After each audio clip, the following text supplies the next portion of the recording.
So unfortunately, there are barriers to social justice in the world. Barriers can be structures that in place that make it hard for people to be able to act in a just way or live in a just way. So in this video, I'm going to talk to you about the social, economic, and political structures that are in place that make it hard for people to act or live justly. So first of all, let's talk about social structures that exist that pose barriers to people.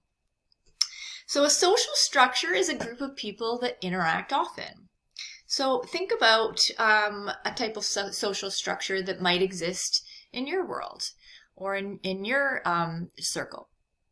So I think about my family. My family is a social structure. Another social structure that you might have thought about is the school. The school is a social structure that exists. So those are both considered social structures that sometimes can act as barriers to justice.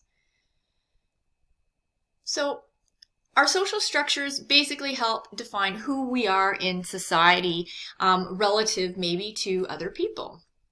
And we live in a global society, and so it's important for us to consider how we define ourselves in that society.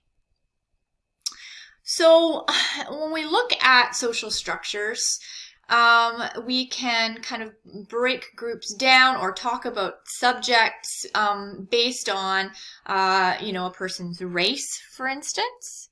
We can talk about a person's gender, whether they're male, female, or otherwise. Our social class, and social classes we typically think of being broken down as upper class or middle class or lower class, and the barriers that exist within each of those. So next I want to talk about economic structure. So when you think of the word economy, I'm hoping that you're thinking about money. And so in relation to that, when we talk about economic structure, we're just talking about the type of work that people do in society and how that can be kind of broken down and defined. So there are different types of structures that exist, such as the primary industry. And I don't want to get into a whole lot of detail about this. I'm just sort of introducing it to you, right? But whether a person is working in the primary industry, there's certain barriers associated with that versus what we call the secondary industry. Okay, so barriers to social justice that exist in relation to manufacturing or building. Barriers might exist in a tertiary industry, so jobs like teaching or nursing. In addition, there may be social justice barriers associated with the quaternary industry, like if you're working in research and development, right? So scientists, for example, or people working in the technology industry, those are examples of the quaternary industry. Lastly, and they're all important, but political structure is extremely important. The way in which a government is run impacts people's ability to live in a just society, right? We're talking about political structure, we're talking about laws and regulations that are in place for people. So let's talk about different political structures that exist around the world. So in this diagram, we see that looks like everybody has their hand up and has a voice. It looks like there's a voting box here, voting ballot box here. So this picture is showing lots of freedom. So if you live in a democracy, this is a country that's ruled by people or elected officials. People have a lot of freedom in a democracy to say how it is that society runs. So Canada, we are fortunate to live in a democracy in Canada. So in this next picture, you'll see that there's one person and it looks like everybody's connected to puppet strings.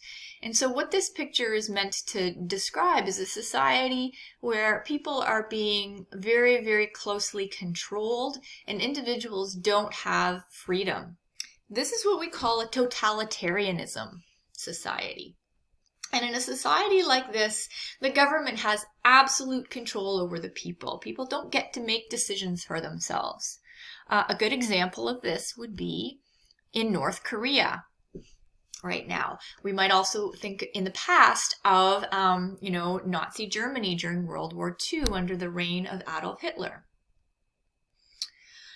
So the last political structure that I want to talk about is one that's not quite as extreme as totalitarianism, but is still problematic and creates some barriers to social justice. So imagine that you lived in a society where you may not get to choose, the type of music that you want to listen to, or whether you get to leave that country or not. Or whether, maybe the number of children that you get to have, or who you get to love.